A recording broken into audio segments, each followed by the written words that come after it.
네, 안녕하세요. 생명과학 강의하는 김태훈이라고 합니다. 저희 이제 브로셔는 빨간색으로 한 장짜리 있는데요. 거기 잘 못 알아보시겠지만 역시 제 사진이 있고 그러니까요. 그냥 네, 생명과학 강의 잘하는 선생님이다 이렇게 봐주시고요. 네, 핵심적인 얘기들만 이제 뒤에 수학 논술도 여러 개 기다리고 있고 그러니까 핵심적인 얘기들만 좀 설명을 해보도록 하겠습니다. 뭐 연대 논술이나 이런 경우도 그렇고 대부분 논술이 지금 이제 내년에 남아 있는 게 의대 논술이나 연대 논술이나 이런 정도가 남아 있는데 출제 영역은 생명과학 1하고 생명과학 2 이렇게 돼 있거든요. 그래서 생명과학 1 파트에서는 모든 내용이 논술에 다 출제가 되는 건 아니고요. 아시는 분도 계시겠지만은 뭐 소화계, 순환계, 호흡계 이런 앞쪽 파트의 내용들은 거의 출제가 되지 않아요. 그리고 출제가 되는 영역은 요 위쪽에 있는 칸이 이제 생명과학 원인데요. 신경계, 내분비계, 면역계, 그리고 세포분열하고 유전 이런 정도가 주로 출제가 되는 영역입니다. 생명과학 원에서요. 그리고 이제 생명과학 2 부분에서는 에너지 대사, 그리고 세포, 뭐 DNA, 생명공학 이런 부분들이 출제가 됩니다. 특히 이제 연대 같은 경우는 제시문의 양이 적고 문제가 불친절한 편이에요. 즉 다르게 얘기하면은 아이들의 역량에 따라서 쓸 수 있는 수준이 매우 차이가 나는 그런 논술이다 이렇게 생각을 하시면 될 것 같습니다. 그래서 제일 출제가 항상 많이 되는 부분은 요 에너지 대사 파트하고 생태계 이런 게 연결돼서 뭐 생태계도 지구의 순환 이러면은 연력학 법칙에 해당하는 거거든요. 그래서 연력학 법칙에 해당하는 것과 에너지 대사 이런 부분하고 DNA 파트 이런 것들이 항상 출제가 되는 부분이다. 이래서 대략적으로 논술이 너무 이렇게 준비하기가 어려운 과목이 아니라 실제 기출 문제들을 보면은 출제되는 영역이나 기출 빈도들이 반복되고 있기 때문에 어느 정도 준비가 충분히 가능한 시험이다. 이렇게 이해하시면 될 것 같습니다. 그래서 어쨌든 의대 논술 같은 경우는 면역계 파트하고 DNA 파트가 출제 빈도가 상대적으로 굉장히 높은 편이고요.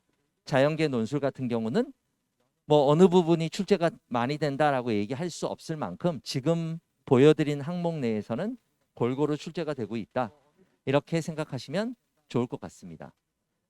네, 그래서 뭐 앞쪽에도 설명들 다 들으셨을 거기 때문에 뭐 어느 학교가 뭐 논술을 시행하고 이런 얘기들은 저는 이제 넘어가도록 하고요. 네, 뭐 생명과학 논술이 뭐 연대에서 사용할 수 있는 범위 이렇게 보면은 뭐 비교적 다른 의대라든가 뭐 아주대, 뭐 경희대가 됐던 의대와 연대 시험을 보게 되면 생명과학을 선택했을 때 논술을 준비할 수 있는 교과 항목들이 상대적으로는 조금 더 많은 편이다. 이렇게도 얘기할 수 있을 것 같습니다.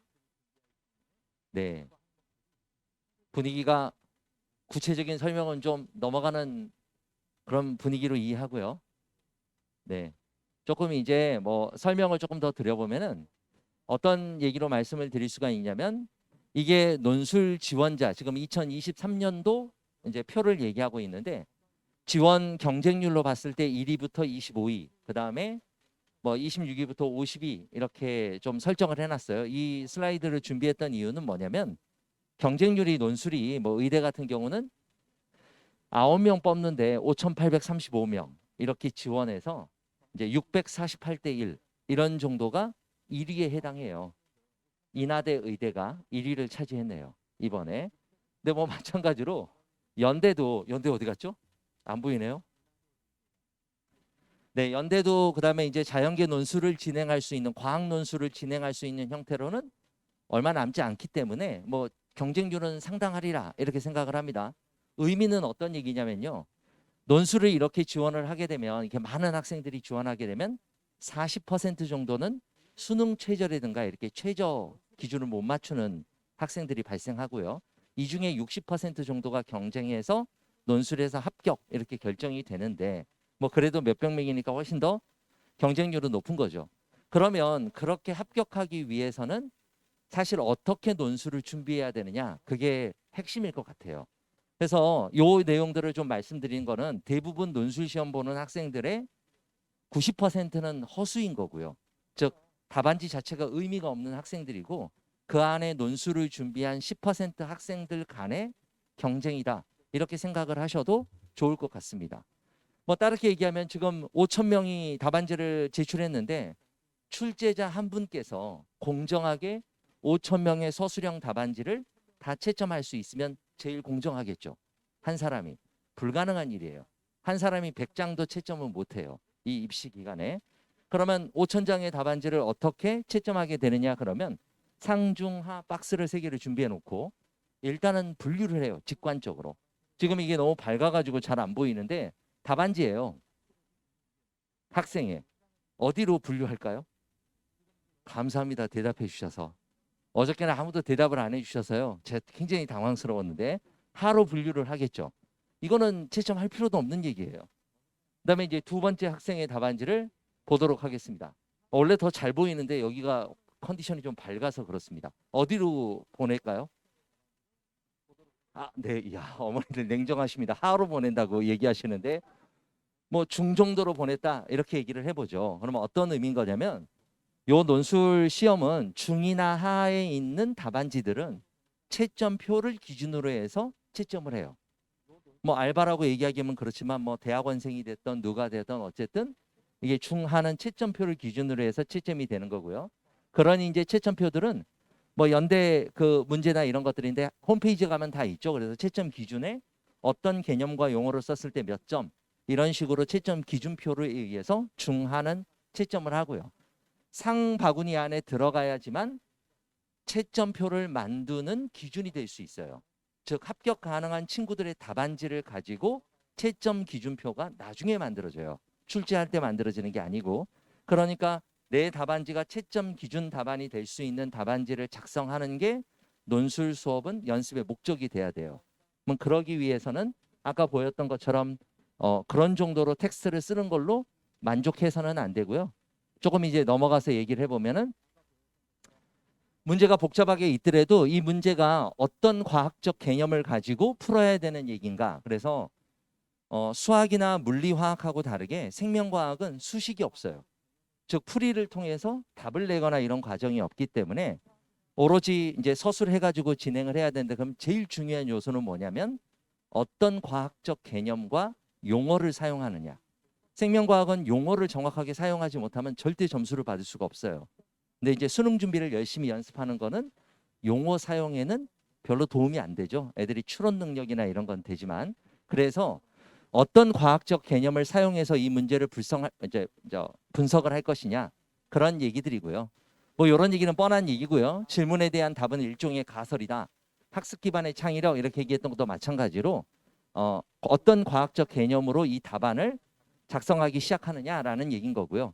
비주얼한 것도 생각보다 중요해요. 그래서 표나 그래프, 수식 이런 것들을 이용을 해서 답안지에 작성이 돼 있으면 상 박스에 들어가겠죠. 상대적으로. 그래서 그런 것들까지 조금 더 구체성을 나타내는 것들 이렇게 필요하고요. 아무래도 생명과학은 글로 이제 논술이 되는 방식이다 보니까 논문에 초록을 쓰는 것처럼 분명해야 돼요.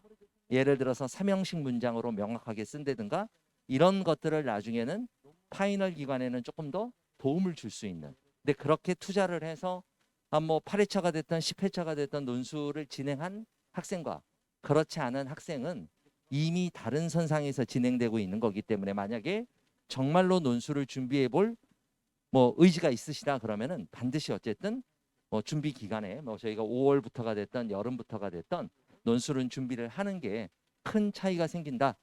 이렇게 이해를 하시면 좋을 것 같습니다.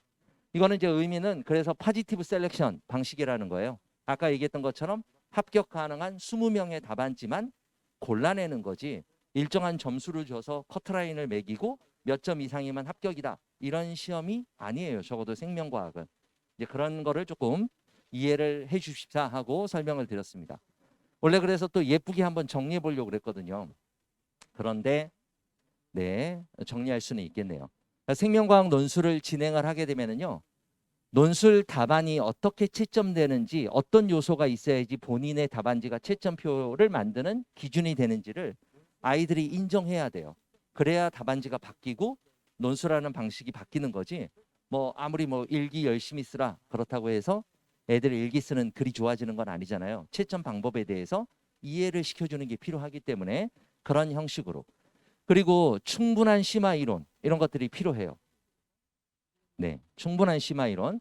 그래서 생명과학 원에서도 모든 영역을 심화하는 건 아니고 아까 말씀드렸던 대로 신경계, 면역계, 내분비계 그리고 세포 분열과 암 이런 부분들이 수능하고 다른 부분들이에요. 그래서 그런 요소들을 충분히 심화하는 내용을 바탕으로 해서 아이들이 매력적으로 쓸 수 있도록 해준다.